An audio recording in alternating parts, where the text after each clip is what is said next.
దేశంలో ఎవరు ఊహించిన విధంగా సంస్కరణలతో, సమర్థవంతమైన నిర్ణయాలతో, సరికొత్త పాలసీలతో 13.5% వృద్ధి రేటుతో దేశంలో టాప్ 3 రాష్ట్రాల్లో ఒకటిగా సగర్వంగా నిలబడ్డాం.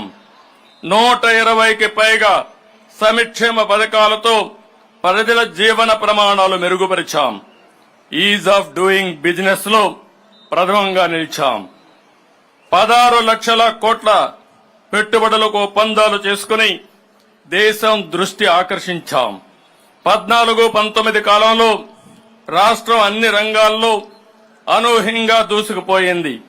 దేశంలో నాడు ఆంధ్రప్రదేశ్ ఒక పెద్ద బ్రాండ్ గా ఆవిష్కృతమైంది. రాజధాని లేని రాష్ట్రం అని బాధపడుతూ కూర్చోలేదు. క్రైసిస్ నుంచి ఆపర్చునిటీ ఎదుర్కొన్నాం. ఆ క్రమంలో రాష్ట్రానికి నడిబొడ్డుగా ఉండే అమరావతి ప్రాంతంలో దేశం గర్వించే రాజధానికి శంకుస్థాపన చేసుకున్నాం. ప్రజల సహకారంతో 34,000 ఎకరాల భూసేకరణ చేసి ప్రపంచం చర్చించుకునే డిజైన్లతో సంపద సృష్టించే రాజధాని నిర్మాణాన్ని మొదలుపెట్టాం. మనది వ్యవసాయ ఆధార రాష్ట్రం. రైతు బాగుంటేనే రాష్ట్రం బాగుంటుందని నేను ఎప్పుడూ నమ్ముతాను. అందుకే సాగునీటి రంగానికి అత్యంత ప్రాధాన్యత ఇచ్చి నాడు 5 ఏళ్లలో 68,000 కోట్ల రూపాయలు ఇరిగేషన్ పై ఖర్చు చేశాం.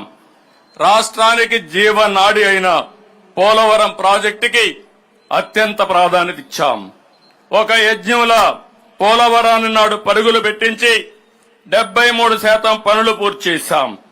తెలుగుదేశం ప్రభుత్వం కొనసాగి ఉంటే ఈ పాటికే పోలవరం పూర్తయి ఆ ఫలాలు రాష్ట్రం ప్రజలు పొందేవాళ్లు.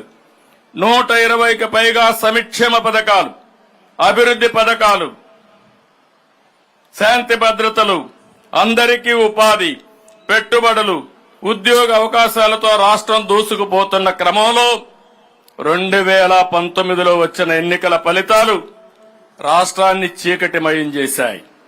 ఒక్క ఛాన్స్ పేరుతో అధికారంలోకి వచ్చిన పాలకులు కనీ విని ఎరుగని విధ్వంసాన్ని సృష్టించారు.